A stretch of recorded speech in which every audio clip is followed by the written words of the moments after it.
అమెరికాలో ఎన్నికల ఘట్టం దాదాపుగా ఇక పతాక స్థాయికి వచ్చేసినట్టే. ఎందుకంటే ఎవరెవరు అభ్యర్థులు అనేది తేలిపోయింది. మళ్ళీ ఇప్పుడున్నటువంటి అధికార ప్రతిపక్షమే మళ్ళీ పోటీకి దిగుతున్నారు. బైడెన్నే వాళ్ళ అభ్యర్థి, ట్రంపే వీళ్ళ అభ్యర్థి. వాళ్ళ పార్టీల్లో వాళ్ళు క్లారిటీ ఇచ్చేశారు. అక్కడ ఉన్నటువంటి నాయకులు అగ్రరాజ్య అధికార పీఠం కోసం మరోసారి జో బైడెన్, డొనాల్డ్ ట్రంప్ తలపడే అవకాశాలు కనిపిస్తున్నాయి. మంగళవారం 15 రాష్ట్రాలు, ఒక టెరిటరీలో సూపర్ ట్యూస్డే పేరిట జరిగినటువంటి ప్రైమరీ కాకస్లో ఈ డెమోక్రాటిక్ రిపబ్లికన్ అధ్యక్ష అభ్యర్థులు ఘన విజయాలు సాధించారు. 77 ఏళ్ల ట్రంప్ ఒక్క వెర్మాంట్లో తప్ప మిగిలిన రాష్ట్రాల్లో ఏకేతనం ఎగరేశారు. వెర్మాంట్ని భారత సంతత అమెరికన్ నిక్కీ హేలీకి కైవసం చేసుకున్నారు. మిగతా ప్రైమరీలోనూ ఆ మాజీ అధ్యక్షుడికి గట్టి పోటీ ఇచ్చారు. అయితే తాజా ఓటములతో రిపబ్లికన్ పార్టీ అధ్యక్ష నామినేషన్ రేస్ నుంచి తప్పుకుంటున్నట్టు హేలీ ప్రకటించారు. తన ప్రచారాన్ని నిలిపేస్తున్నట్టు కూడా చెప్పారు. దీంతో రిపబ్లికన్ అధ్యక్ష రేసులో ట్రంప్ ఒక్కళ్ళే మిగిలారు.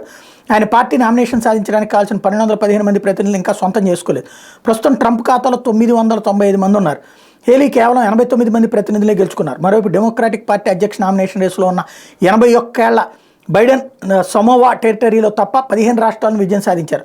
సమోవాలో జేసన్ పామర్ చేతిలో ఓడారు.